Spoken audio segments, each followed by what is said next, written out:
Assalamualaikum warahmatullahi wabarakatuh. Salam sejahtera untuk kita semua. Salam sehat dan salam bahagia selalu untuk kita semua. Semoga kalian dalam keadaan sehat dan bahagia pastinya. Selamat datang di pembelajaran daring atau dalam jaringan bersama saya Diki Haryanto. Di video ini akan saya bahas untuk mata kuliah dasar pemrograman pada pertemuan 5 atau minggu kelima. Minggu lalu kita sudah bahas tentang percabangan atau branching. Dan di minggu ini kita bahas tentang perulangan atau biasa disebut looping atau iterasi. Baik, secara umum Python mengeksekusi programnya itu baris per baris ya, mulai dari baris atas dan seterusnya sampai baris bawah. Tapi ada kalanya kita perlu mengeksekusi satu baris atau satu blok kode program beberapa kali. Hal ini disebut dengan looping atau perulangan atau iterasi. Ini contoh gambar umum dari perulangan ya. Ada start di atas, lalu kondisinya apa? Jika kondisinya bernilai true, if condition is true, maka ada conditional code ya, atau ada body of for atau ada statementnya. Sedangkan jika kondisinya bernilai false atau salah, maka perulangannya akan keluar atau selesai. Pada Python, perulangan bisa dilakukan dengan dua cara atau dua metode, ada menggunakan for dan juga menggunakan while. Oke, ini adalah perulangan menggunakan for. Ini bentuknya ya, bentuk umumnya for, lalu variabelnya, lalu in sequence-nya. Kemudian ini body of for-nya atau conditional code-nya atau conditional statement-nya. Untuk var ini sendiri merupakan variabel yang digunakan untuk menampung nilai sementara dari si sequence pada saat terjadi perulangan. Sedangkan sequence itu adalah tipe data berurut seperti string, list, atau tuple. Perulangan terjadi sampai looping mencapai elemen atau anggota terakhir dari sequence. Bila loopingnya sudah sampai elemen terakhir, maka program akan keluar dari looping. Oke, kita lihat contohnya ini program for looping for pertama. Di sini ada sequence-nya nih ya, ini perintah for-nya, for each in numbers. Numbers ini merupakan sequence-nya, yang ini numbers yang diberi nilai 7, 5, 9, 8, sampai 0. Ya. Kemudian ada variabel bantu namanya sum sama dengan 0. Oke. Ini iterasinya atau looping-nya, for each in numbers, titik 2. Kemudian ada perintah, ini ada body of for-nya ya, atau conditional code-nya, yaitu sum sama dengan sum ditambah each. Each itu adalah berisi nilai yang ada di variabel sequence numbers ini. Ya, 7, 5, 9 ini dimasukkan ke folder ke variabel each. Jadi nanti nilai-nilai ini akan ditambahkan. Ya. Oke, kita coba contohnya. Kan sum awal diberi nilai 0 ya. Sum sama dengan 0. Oke. Kemudian sum sama dengan sum ditambah each. Oke. Berarti sum yang pertama kan 0 ya. Sum awal diberi nilai 0. Ditambah each. Each-nya yang pertama nih, each sama dengan number-nya. Jadi nilai yang ada di each ini sama dengan nilai yang ada di number. Berarti nilai each yang pertama adalah 7. Oke, berarti sum-nya bernilai 7. Ya, sum yang sekarang ya. Oke, lanjut. Sum dengan sum ditambah each. Sum-nya sekarang bernilai awalnya 0, sekarang jadi 7 ya. Ini ya. Sekarang berapa nilainya? 7 ditambah each-nya adalah each yang kedua adalah 5. Hasilnya adalah 12. Dan seterusnya, dia menjumlahkan nilainya. Jadi 50 nanti. Jumlah semuanya adalah 50. Oke ya, kalau kita running programnya seperti ini. Oh ini ya. Kita running programnya. Nih, jumlah semuanya adalah 59. Oh, di sininya 9 bukan 0, sorry. Saya ganti dulu 0. Seperti di slide ya, sininya 0 harusnya. Kita running ulang. Hasilnya 50. Jadi menjumlahkan nilai yang ada di sequence. Oke, fungsi range ya.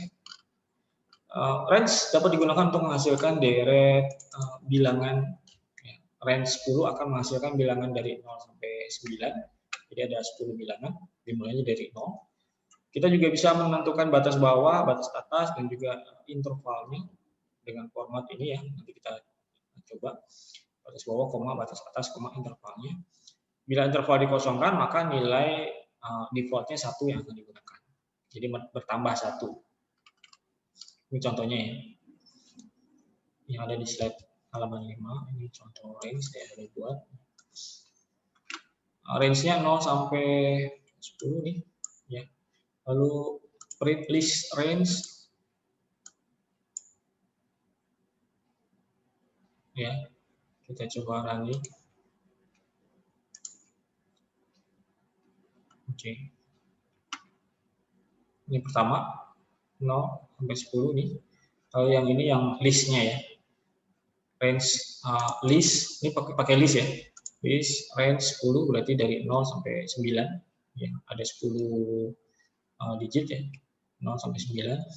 Kalau yang ini yang line 5 ini menggunakan batas bawah. Batas bawahnya dimulai dari 2 ya, lalu sampai 10 ya. Kemudian yang ini menggunakan interval. Intervalnya ada ini 3. Ini batas bawahnya 2, ini batas akhirnya 10 misalkan ya. Berarti maksimal 10 dimulai dari 2, diakhiri dengan maksimal 10. Lalu intervalnya 3. 2 tambah 3, 5, 5 tambah 3, 8. Itu menggunakan range.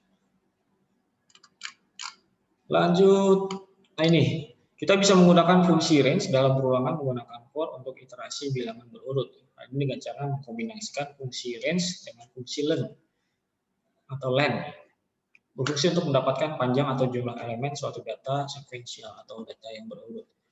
Contohnya di sini ada sequence maple sama dengan matematika, fisika, dan kimia. Ada 3 data ya, ada 3 kata. Kemudian for i in range kurung buka len maple. Lalu print saya suka maple dalam kurung siku i. Nanti hasilnya adalah dia akan mencetak saya suka maple i. Maple i itu apa? Oh, maple i itu adalah yang pertama nih. Berarti nanti katakan saya suka matematika. Lanjut, saya suka fisika. Lanjut, saya suka kimia. Setelah itu selesai. Kenapa selesai? Karena tidak ada lagi. Karena kimia terakhir. Gitu ya. Nanti outputnya seperti ini. Kalau kita lihat mana ya, di sini ada ya.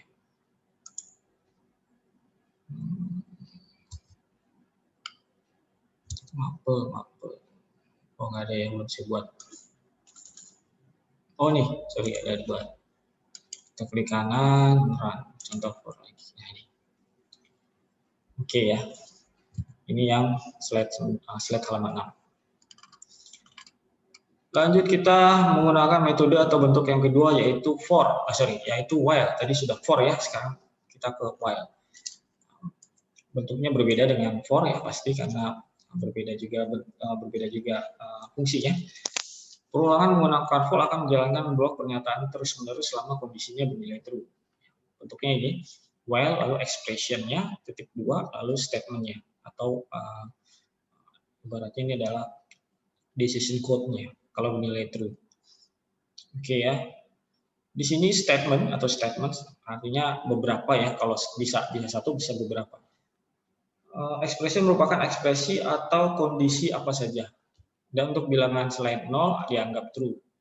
Iterasi atau perulangan akan berlanjut selama kondisinya bernilai benar atau true. Kalau kondisinya bernilai salah atau false, maka program perulangannya akan selesai, akan keluar dari perulangan.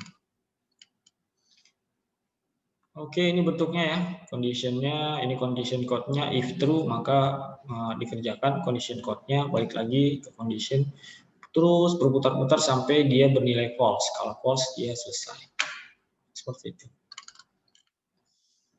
Oke, ini contoh while yang pertama,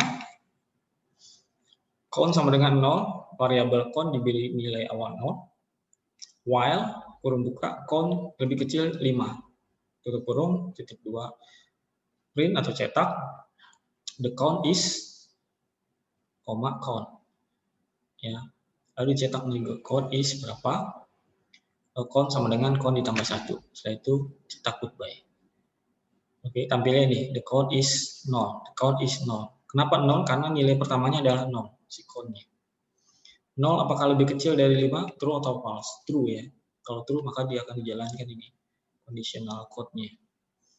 Cetak, the count is count. Count-nya adalah 0.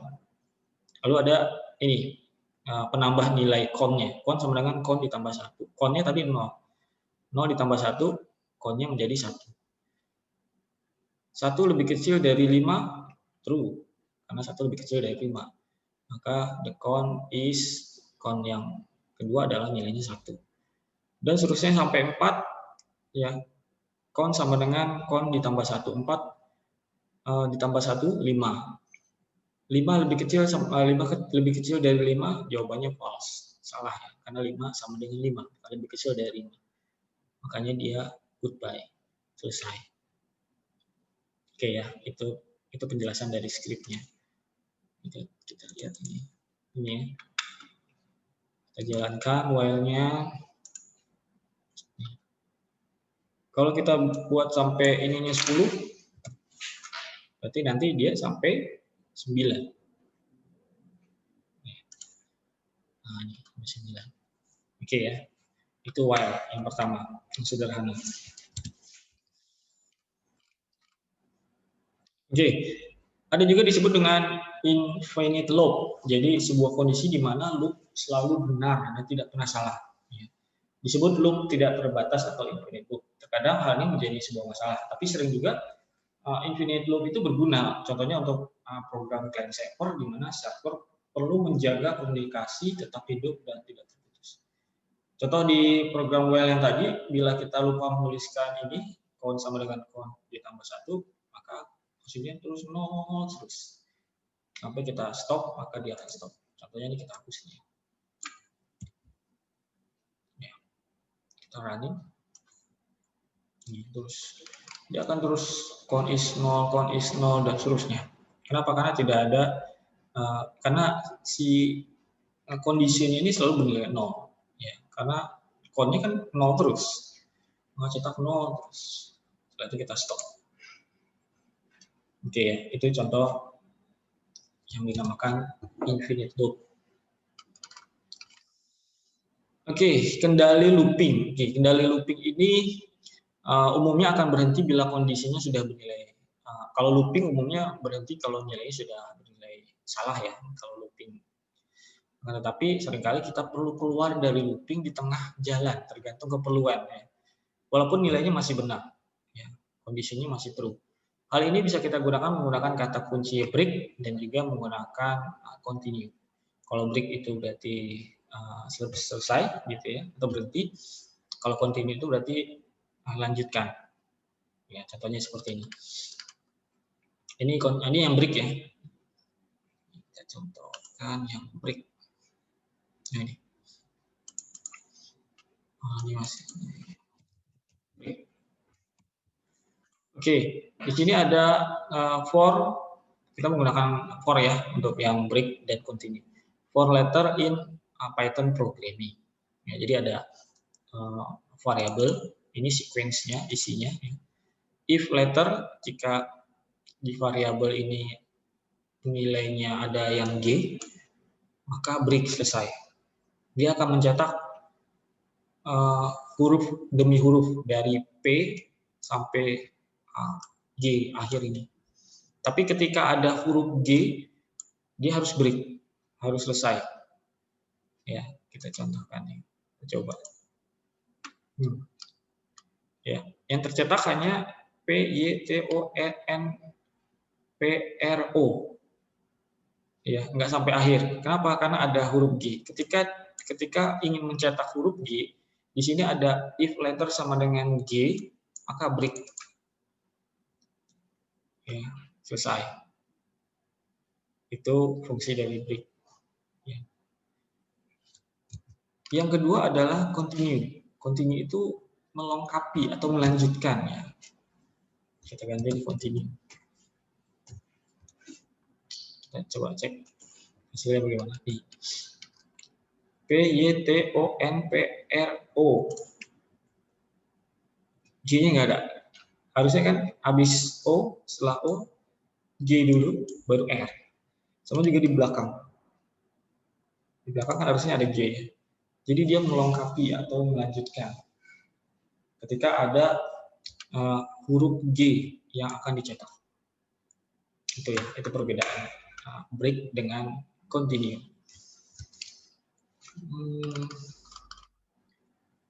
Oke, yang selanjutnya kita balik lagi ke while. Ini kalau tadi while biasa, nah ini while ada else-nya, sama seperti if.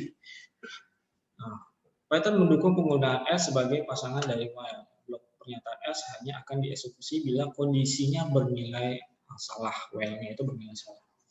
Contohnya ini. Ya, con sama dengan 1, while con lebih kecil dari 8, print atau cetak con, kurang dari 8. Con awalnya adalah 0. 0 apakah lebih kecil dari 8? Ya, cetak 0. 0, 0 kurang dari 8. Nanti tampil ini, 0 kurang dari 8. Lalu con sama dengan con ditambah 1. Con-nya tadi 0. Berarti 0 ditambah 1. Nilai con sekarang adalah 1. 1 lebih kecil dari 8, ya cetak 1 kurang dari 8. Dan seterusnya sampai 7. 7 sama dengan 7 ditambah 8. Sorry, con sama dengan 7 ditambah 8. 7 ditambah 1, hasilnya adalah 8. 8 lebih kecil dari 8, false. Lanjutnya ke sini. Kalau false, dia akan ke else. Print, count 8, tidak kurang dari 8. Hasilnya. Oke ya, ini while else. Ini ya, sama seperti yang di slide. Kita running. Hasilnya. Oke, next. Ini latihan. Selanjutnya kita buat latihan. Ini latihannya ada skripnya ya. Ini kita diminta untuk input sebanyak 2 kali ya, menggunakan perulangan. Data ke-1, data kedua gitu ya. Input data ke-1, masukkan NIM yang pertama, nilai UTS yang pertama, nilai UAS yang pertama. NIM Anda adalah sekian-sekian, nilai UTS-nya sekian, nilai UAS-nya sekian. Lalu yang kedua juga sama, input data kedua. Ya, NIM-nya, nilai UTS-nya, nilai UAS-nya. Oke, ini skripnya, silakan kalian kerjakan. Lalu nanti output-nya seperti ini. Data ke-1, masukkan NIM Anda, ini input, lalu ini tampil otomatis. Data kedua, masukkan NIM, nilai UTS, nilai UAS, enter, tampil ini. Oke ya, gampang, itu ada skripnya nih. Ya, skripnya sederhana sekali. Lalu, nah ini ada tugas. Tugas ini silakan dikerjakan. Ini tidak ada skripnya ya, jadi kalian bisa mengerjakan berdasarkan contoh yang ada di tugas ini. Latihan yang ini. Oke. Tugasnya ini silakan dibaca. Ini menggunakan perulangan juga ya, menggunakan looping. Ada juga if-nya, ya. Ada juga if-nya, ada juga sum-nya atau penjumlahan. Oke, itu video pembelajaran pertemuan 5 untuk mata kuliah dasar pemrograman. Silakan dicoba latihannya, baik latihan yang ada di slide ini ya, looping for maupun looping while, dan juga latihan yang ada di halaman 14 dan 15 ini outputnya. Kemudian ini tugasnya, silakan dikerjakan. Tetap semangat, semoga lancar, semoga berhasil. Sekian, Assalamualaikum warahmatullahi wabarakatuh.